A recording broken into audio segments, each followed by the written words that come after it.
How to post on Instagram Lite. Hey guys, welcome to the channel.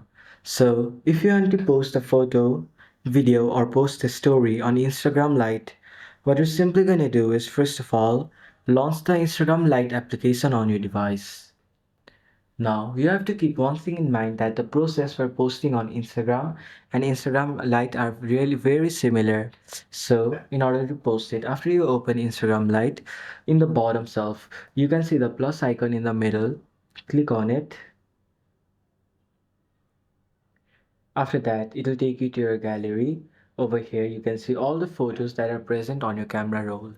Now, if you want to select multiple, you can also select multiple by clicking over here and then select multiple photos.